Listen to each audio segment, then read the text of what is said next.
Welcome to the Great Detectives of Old Time Radio from Boise, Idaho. This is your host, Adam Graham. If you have a comment, email me, box13@greatdetectives.net. Give us a call, 208-991-4783. And be sure to become one of our friends on Facebook, facebook.com/Radio Detectives. Well, this episode of the Sherlock Holmes is brought to you by the great financial support of our listeners. Thank you so much for your support. Today's episode is called The Case of the Well Stage Murder from November 16th, 1947.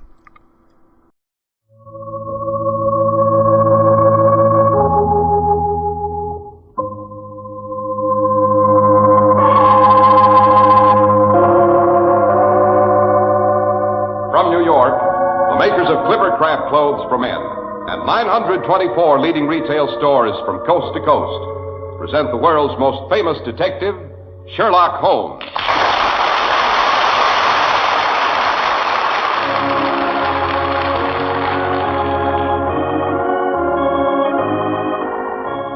Our stories are based upon the character of Sherlock Holmes, created by Sir Arthur Conan Doyle. Sherlock Holmes is portrayed by John Stanley, Dr. Watson by Alfred Shirley, and the dramatizations are by Edith Meiser. And so tonight we make our way through a cold November rain to the cheerful firelit study of our old friend, Dr. John Watson. You know, Mr. Harris, I'm surprised and delighted to hear you mention my given name. Everyone, of course, knows that Holmes' first name is Sherlock, but to most people I'm just Dr. Watson. To hear them talk, you might think I'd never been christened. But to draw up your chair to the fire. Feels good to get in out of the wet, Doctor. Only a Sherlock Holmes adventure could lure me out on a night like this. That's exactly what I used to say in the old Baker Street days, Mr. Harris. Yes, it brings to mind a case that looked like a neat little murder in Tufnell Park. Too neat, as it turned out. If Holmes, the incurable skeptic, hadn't happened along at the psychological moment, the wrong man would have undoubtedly gone to the gallows and... But before we become any further involved in what appeared to be mayhem and sudden death, suppose we do homage to our sponsor's excellent product, Happy to oblige, Dr. Watson. Every man likes to trade in the leading store in his community, the store that really has its roots in the town, a store run by friendly local people you respect and who respect you. Now, the whole idea behind Clippercraft is to make it possible for you to shop at fine stores like this and get what are acknowledged to be the finest values in clothes in America.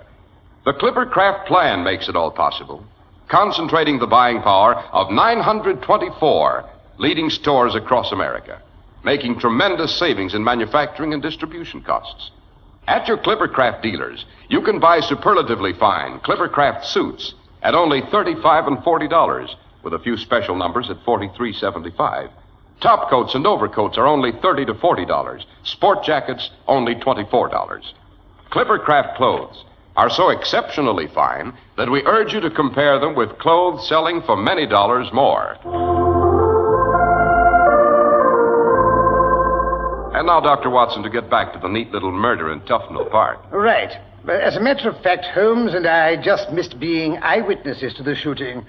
It was a night when the century was very young. A night very much like tonight. Rain with a bit of mist mixed in for good measure. Holmes and I were taking a slight constitutional. You mean you went walking on a night like this for pleasure, Doctor? We were out walking, Mr. Harris, to relieve the tension. It had been raining for 4 days. From Monday to Thursday, I doubt whether it ceased for a moment. When, for the 4th time, after pushing my chair back from the breakfast table, I saw the heavy brown swirl condensing in oily drops on the window panes, I was ready to jump out of my skin. Can't say I blame you. Holmes' nerves were, if possible, in worse shape than mine. He paced around our lamplit sitting room like a caged animal, cursing under his breath in a fever of suppressed energy. Finally, as evening drew in, he proclaimed he was going out for exercise if he had to swim in the gutters. We donned caps and ulsters, and after a certain amount of acrimonious discussion, I persuaded Holmes into his overshoes and muffler. For half an hour we strode the streets in silence. Little by little our nerves relaxed and our pace slackened. By the time we started across Tufnell Park, Holmes was feeling almost amiable.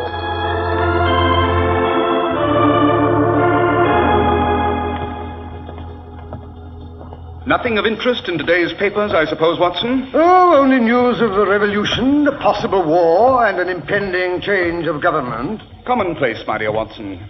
Yes, the London criminal's certainly a dull fellow.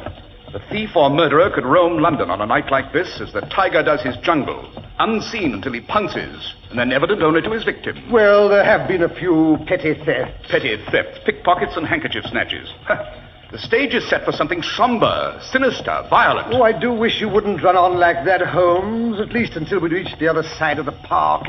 It's uncommonly dark in here tonight. Yes, I was wondering if you'd noticed that, Watson.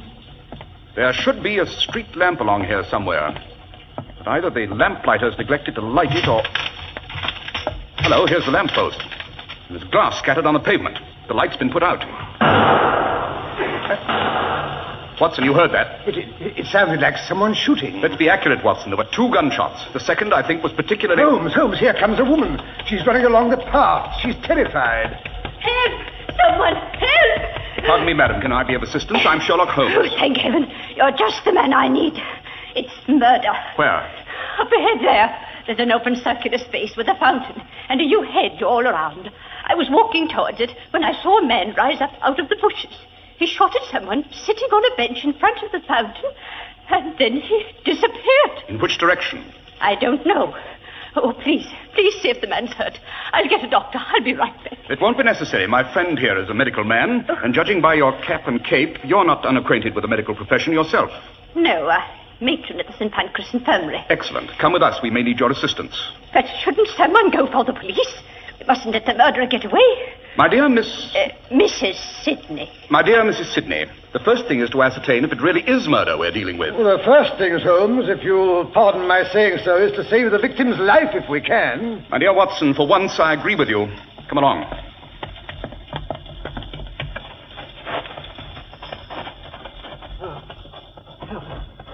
Help me, son. I'm shot. Here he is, Watson, on the ground beside the bench. Holmes, light some matches so I can have a look at him. Good Lord. It's Superintendent Jeffers. His neck. He's been shot in the neck. Yes, I'm afraid it's serious. Matron. I'm glad. Have them get me to the infirmary. He's right. We'll have to operate. Hurry, Mrs. Sidney. Tell them to send the ambulance and a stretcher. Robert, what happened? Oh, Robert, what have they done to you? Nellie, where were you? I waited. I came as quickly as I could. They wouldn't let me off duty. Nellie, never mind that. Go get help. Tell them to bring the ambulance. Oh, no, I want to stay with him. And what good would you be? Just a probationer? I'm the one he needs now. For the love of heaven, someone go. We've got to get the bullet out of him. He's bleeding internally. All right, I'll go, but oh, please don't let him die. I think she's a nurse. What does she know? What does she know about anything? Watson, any more wounds beside the one in the neck? Great Scott, no. That's enough, isn't it? But there were 2 shots. We heard 2 shots, Watson. Don't bother me now, Holmes. Can't you see I'm busy? He was sitting on the bench. The bullet entered from the front. The shot was fired from this direction. Well, that's right, Mr. Holmes. The man came out of the bushes from over there. He took 2 steps, and then I saw the flame spurt out of his revolver. Once or twice? Well, I don't... Well, that is, once. I'm sure it was only once. It was George shot me. Oh, George McGowan. I spotted his cap in the dark over there. Been shadowing me all afternoon. Thought I'd shaken him off, but I wouldn't have kept the appointment with Nellie. Knew I was in danger. The minute I saw his cap come out of the bushes. Did he say anything? Did he threaten you? No, didn't say anything. Just shot me. What did his face look like as he came toward you? Leave him alone. Can't you leave him alone? That's right, sir. Don't try to talk. Save your strength. Here comes the ambulance. Thank heaven for that. It won't be long now, This old man. way. He's in here. We brought the ambulance as close as we could, but the path is much too narrow. Never mind the excuses, Nellie. Bring the stretcher over here. Yes, ma'am. Come on there. All right. Down, George. That's right, boys, now. Easy. I'll take the shoulders and the head. Oh. I brought a lantern. You keep away from him. You've done enough harm already. Now then, come on. Carry him to the ambulance. Careful, keep out of step. Oh, his head, you fool. You've got his head lower than his feet. Watson, when you've finished operating, be sure to save me the bullet. I'm not interested in adding to your grisly souvenirs. I'm not asking for a souvenir, Watson. I'm demanding evidence. Be sure I get that bullet. It's all my fault. I shouldn't have said I'd meet him here tonight. I knew old George had threatened Dr. Jeffers when he was released today. Who is old George, Miss Nellie? And what did he have against the superintendent? Well, nothing, really. George McGowan is just a tragic old man who drank too much and couldn't get on with his family. His daughter stood it as long as she could. And then she had him committed. I see. The first few days were pretty bad. He had DTs, you know. And he kept yelling for his revolver to protect himself. Fortunately, Dr. Jeffers had taken the gun away from him when old George arrived. That's when he first took a dislike to Dr. Jeffers. And even after he was better, he went on hating him. Is Dr. Jeffers generally disliked? Oh, no, he's wonderful. That is, well, I suppose he is strict. But you have to be if you're in charge of a place like St. Pancras. You wouldn't by any chance be prejudiced. Well, perhaps I am, just a bit. It's a secret. But, well, Dr. Jeffers and I are engaged to be married. Yes, I gathered as much. Tell me, Miss Nellie, does anyone else suspect this attachment? Oh, no, I'm sure no one does. Dr. Jeffers was most particular. None of the other nurses should find out. He said it would be bad for hospital discipline. I see. Tell me, what did Dr. Jeffers do with Mr. McGowan's revolver when he took it away from him? Oh, he put it in the safe. That's what they always do with the patient's valuables when they arrive. They're handed back, of course, when the patient is discharged. You say George McGowan was discharged today? Yes, sir, at 10 o'clock this morning. Did Dr. Jeffers return his revolver? Oh, no, sir. That was what they had the row about. That and old George's cap.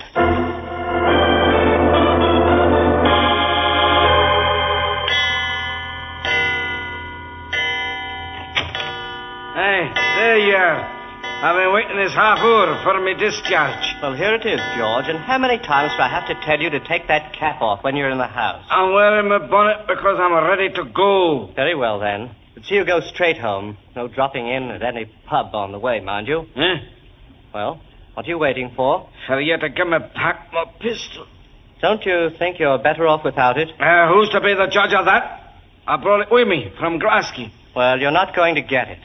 If you're going to stand here arguing, take off that dirty cap. It's no dirty cap. It's my fine Scotch bonnet. Mr. McGowan cotton it is. I've kept it on in the presence of better men than you be. That will do, George. You are not allowed to talk to the superintendent like that. Oh, I ain't I? Matron, you and your nurses may be daft over this doctor, but you better look out for old George. I'll get even with Mr. Superintendent Jeffers if it's the last thing I do.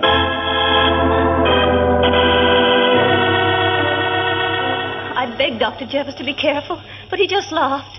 He said if a doctor was going to worry about all the patients that took a dislike to him, he'd better give up medicine. Oh, do you think they'll be able to save his life? Dr. Jeffers, I mean. Fortunately, my dear, Dr. Watson is a much better surgeon than he is a detective. Your friend is in good hands. Dr. Watson? Why, then you must be the great Mr. Sherlock Holmes. Hadn't you guessed? Well, no. I suppose I was so upset, and then the light here is so dim tonight. All I can really see is that peaked cap of yours. Yes. Dr. Jeffers says it was Mr. McGowan that shot him, but I suspect all he saw in this light was the Scottish bonnet. I rather imagine that was why the street lamp was extinguished. Of course. Old George hoped to get away without being recognized at all. I wonder. What are you looking for, Mr. Holmes? Confound this rain. It's drowned my match. We'll try another. Here, I'll hold my cape over it. Thanks. Yes, that's better. No footprints on this gravel, confound it. Yes, hello. Here we are, just as I expected. Right here on the ground under the yew hedge. A trifle waterlogged, but still recognizable. Why, that's old George's cap. He must have lost it in the excitement. And look, there on the grass, Mr. Holmes. There's his revolver, too. Don't touch it, whatever you do. Don't touch it. Don't want any unnecessary fingerprints. I'll handle it with my muffler. Good thing Watson bullied me into wearing it. Comes in useful after all. Although what fingerprints we have are probably badly smeared. The gun has recently been discharged. Yes, only one chamber has been emptied. Interesting, very interesting. But, Mr. Holmes, Dr. Jeffers had only one wound. Quite right. 2 shots were fired, however. I heard them myself. But I don't understand. I'm not sure I do either. That is, not entirely. but I have a few rather definite suspicions which I shall endeavor to confirm. How will you do that, Mr. Holmes? By means of some experiments with this revolver and with a bullet Dr. Watson is even now removing from the neighborhood of your fiancé's jugular vein. Yes, suppose we get along to St. Pancras Infirmary. I'm counting on you to procure me some rather important information. Anything I can do, Mr. Holmes, anything at all. You can look through the files and get me Mr. McGowan's home address. I think a visit to his daughter is indicated.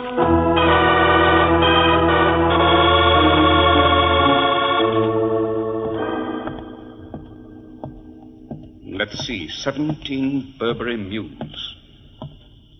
17, yes, here we are. Dilapidated little villa. Ah, well.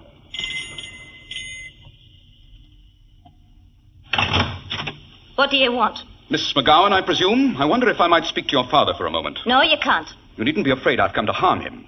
In fact, I think if you'll let me talk to him now before the authorities arrive... Once you're too late, Holmes. You'll not be playing ducks and drakes with the law this time. Well, if it isn't Lestrade, the super snooper of Scotland Yard. You can laugh, Mr. Sherlock Holmes, but this is one time we don't need your assistance. I'm here to arrest George McGowan for the murder of Superintendent Jeffers of St. Pancras Infirmary. You mean to say he's dead? No, but from what the matron tells me, he will be before morning. So I've come to arrest his murderer. Don't you think you may be underrating both Dr. Watson and myself? How so? The superintendent may pull through, and it's just possible McGowan is not the man who shot him. Oh, no? Superintendent Jeffers saw him. The matron says you found McGowan's cap and revolver, a Webley six-cylinder, on the scene of the crime. What's more, I've got the bullet they took out of Jeffers' neck. Possibly. But what makes you think the bullet was fired from that particular revolver? Well, it's the right size and caliber. That's enough for me. Furthermore, the young nurse tells me you made off with the gun and the cap. I'll thank you to hand him over. So sorry, but I can't, you know. Not until I've conducted a few rather important experiments. So, obstructing the law, that's what it is. You've overstepped yourself this time, Holmes, and no mistake. I'll have a warrant sworn out for you first thing in the morning. Aren't you forgetting the real purpose of your visit here?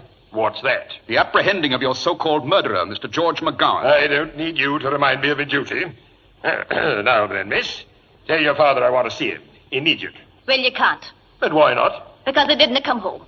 And if you had the sense you're born with, you'd go and look for him lying drunk in some pub or some alehouse.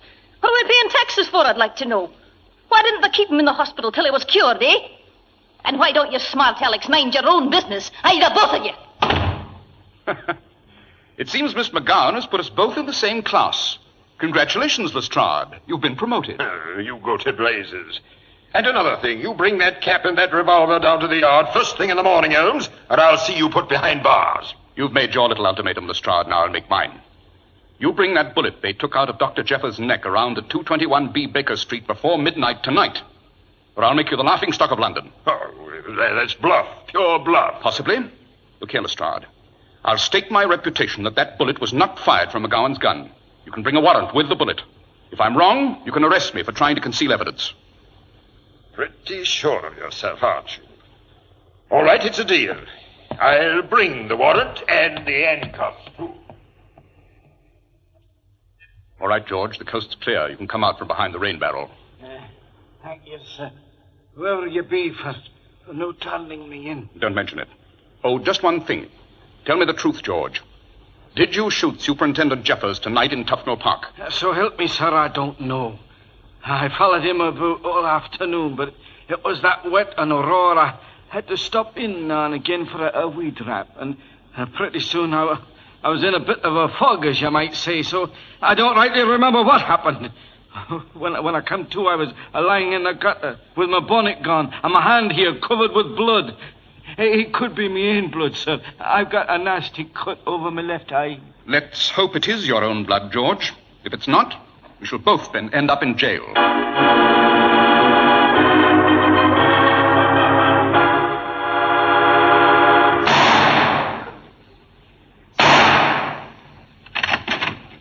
Holmes, what in the name of common sense do you think you're doing?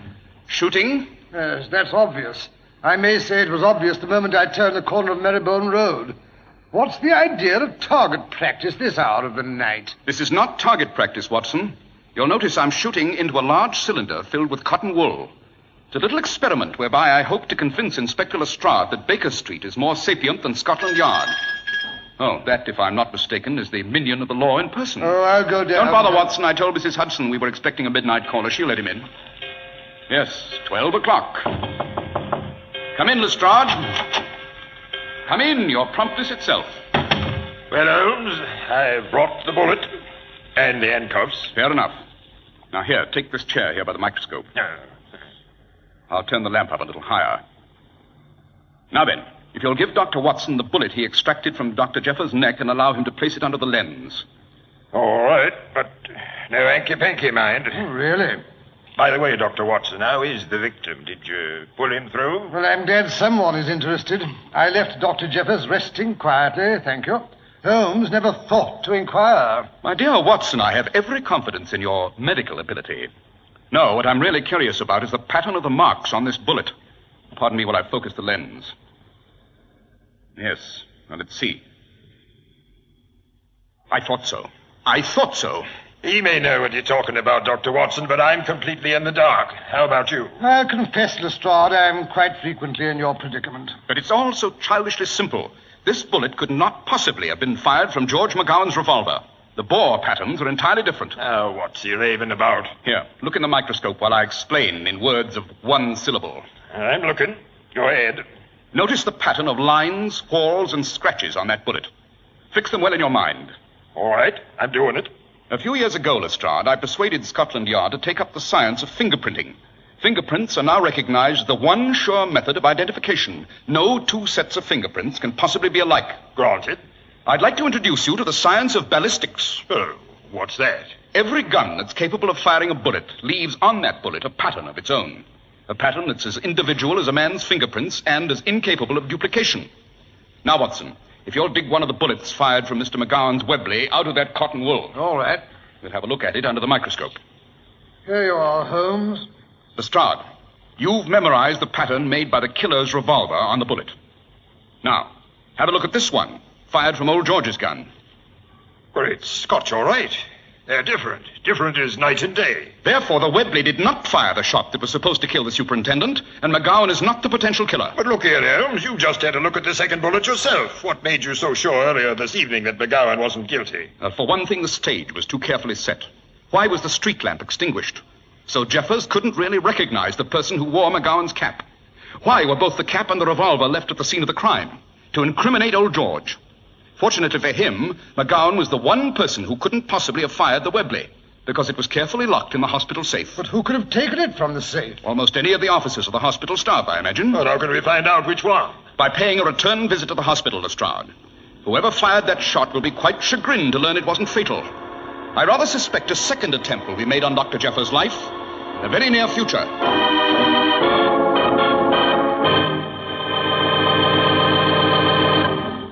Take a good long look before the mirror. If you hadn't seen that Clippercraft label, how much would you say that beautiful suit costs? Well, many, many dollars more than the figure on the price ticket. It's pretty hard to believe you can buy clothes that fit so beautifully. Such long-wearing woolens, such smart styles and superior tailoring at prices so remarkably low. Suits at only $35 and $40, with a few special numbers at $43.75. Top coats and overcoats at only $30 to $40, and sport jackets at only $24. Without the famous Clippercraft plan, it would be impossible. It concentrates the buying power of 924 leading stores across America. Gives you the savings that result from group buying at the store you can trust. At your own local independent store. Selling beautifully tailored, expensive clothes at inexpensive low prices at the nation's finest independent stores is the great big idea behind the Clippercraft plan. That's why men who know insist on Clippercraft clothes. So be sure to visit the Clippercraft store in your city.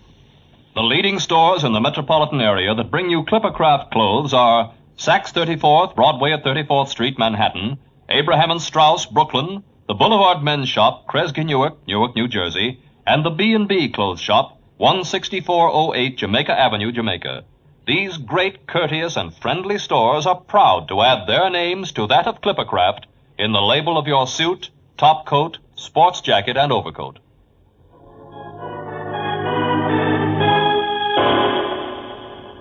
Watson, in which wing of the hospital have they put Dr. Jeffers? He's on the ground floor, over there to the left where the light is burning. Good. The window's partly open. You shall be able to stand behind those bushes and see in without being observed. Come along, Lestrade. I'm coming. Quiet, you two. Here we are. We can see over the sill. Nurse has her back turned. She won't notice. Everything seems to be quiet enough. Jeff has just moved his hand. He's coming out of the ether, I imagine. Color looks good. Quiet, the door's opening. It's the matron. She's coming in with a glass of something in her hand. I brought him some warm drink, nurse. Why don't you go have your supper now? There's a kettle boiling in the pantry. I'll sit with him for a while. The nurse is leaving. The matron's smoothing out the covers. Robert, can you hear me? He's opening his eyes. You are going to live, Robert. They saved you. I saw to that. I was the one that found you. If it weren't for me, you'd have bled to death. You were a fool to throw me over for that young nurse. Matron, life is like that. Couldn't help it. We love each other.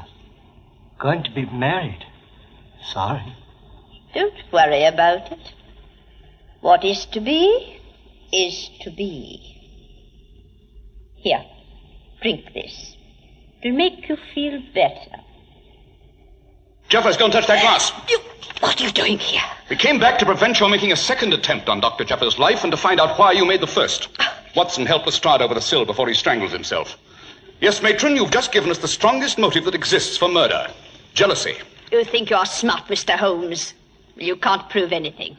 You'll never find my fingerprints on any revolver. And you'll never find the revolver. Mr. Lestrade here knows you can't convict anyone without proof. I think the contents of that glass will prove you tried to murder Dr. Jeffers.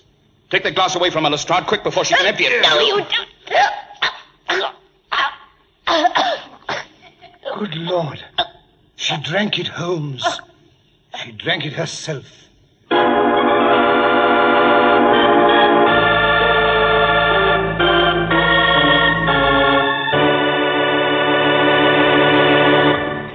Oh, there was nothing Holmes or I could do, Mr. Harris. That glass contained a very lethal dose of prussic acid.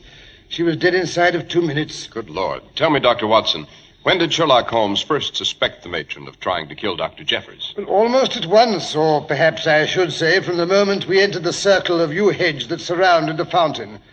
You may not know it, Mr. Harris, but a good English yew hedge is as impenetrable as a brick wall, and much more impossible to scale. There was only one entrance to that circle, the one through which the matron ran practically into our arms. No one else could have passed without our seeing him. Consequently, no one else was in the circle with Dr. Jeffers when he was shot. It had to be the matron who fired the revolver, who fired the 2 revolvers, I should say. The one to incriminate George McGowan and the other to do the job. Thank you, Dr. Watson. And now, what is in store for us for next week? Next week? Well, now, let me see. I think I'll tell you how Holmes unearthed a stolen naval treaty that threatened the peace of Europe. It involves a careless young employee of the British Foreign Office, a beautiful lady with a lamp, and a mist-shrouded garden.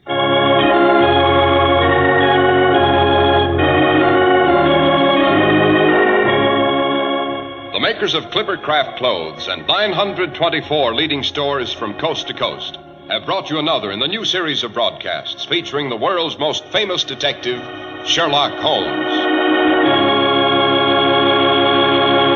Sherlock Holmes is produced and directed by Basil Lochran, with special music by Albert Berman.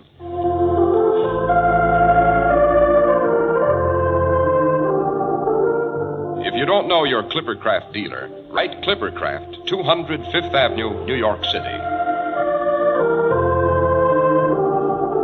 Be sure to listen next week to Sherlock Holmes in the case of the stolen naval treaty. If you'd like to attend the Sherlock Holmes broadcasts in New York, see your local Clippercraft dealer, and he'll tell you how to obtain your tickets.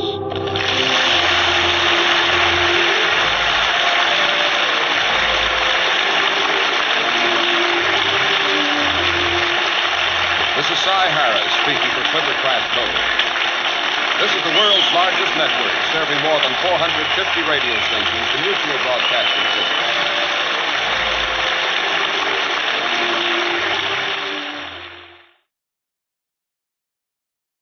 Welcome back. Well, this was not one of my favorite episodes. I feel like that in this particular, Sherlock Holmes can be sarcastic, caustic occasionally, but this episode seemed to go even more over the line than normal, particularly when it comes to the relationship with Lestrade. The Lestrade of this story had a lot less in common with the Lestrade of the books than the dopey police officer stereotype of other 1940s radio programs. Plus, it seemed like in this particular episode that Holmes was going out of his way to be condescending. So hopefully next week will be better. Well, I did receive a listener comment from Melissa who says, my favorite Holmes episode is the one where Moriarty is in an abandoned house next door to a really bad section of London. Sorry, but I don't remember the name except maybe something about a haunted something. My second is the Red-Headed League. Well, the only episode we've done with haunted is the adventure of the haunted bagpipes. So, but thanks so much for the email, much appreciated. And if you have a favorite Sherlock Holmes story, particularly from the canon of books and short stories, I'd love to hear from you as well. box13@greatdetectives.net. Paul comments, Rathbones Holmes is my favorite of all the shows, but the high quality of the Stanley shows can spoil a listener. I did not start listening until your second year. Any shows you played early on that were unappreciated gems? Well, if you're talking about Sherlock Holmes, the Mercury Theater production, The Immortal Sherlock Holmes, is pretty good.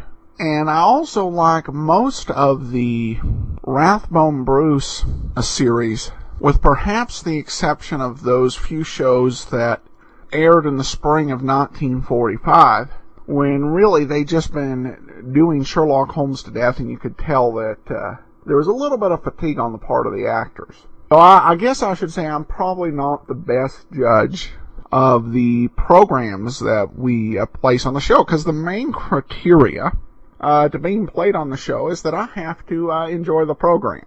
Not every episode, but the basic program. And so every show we've played has been because it's got a special place. So if you have any favorite episodes from any of the series, particularly from early on, that might be worth digging into the archives, I'd love to hear from you. box13@greatdetectives.net. Individual listeners may be better judged than I am. But thanks so much for the question and comments, Paul. Well, we turn now to comments on Podcast Alley.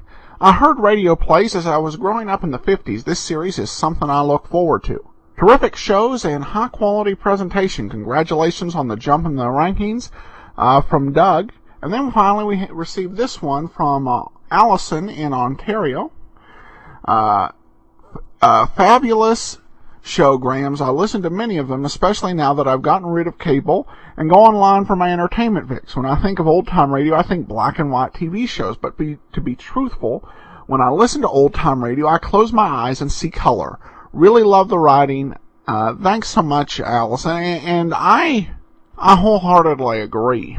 While black and white movies can be classic, you definitely have a sense when you're sitting there watching them that you're watching something old and that's from the past. With radio, I don't necessarily get that same feeling. Because, like you said, our imagination works in living color. And I might even occasionally add in something that's an anachronism. And because we're playing the show in the theater of our minds, if anything, it feels like a retro production done today, rather than something that's really old. Thanks so much for the comments. Much appreciated. We will be back on Friday with yours truly, Johnny Dollar. Join us next Thursday for another episode of Sherlock Holmes. And coming next Tuesday is Candy Matson, replacing Rogues Gallery. If you have a comment, send it to me, box13 at greatdetectives.net. Give us a call, 208-991-4783. And become one of our friends on Facebook, facebook.com/radiodetectives. But from Boise, Idaho, this is your host, Adam Graham, signing off.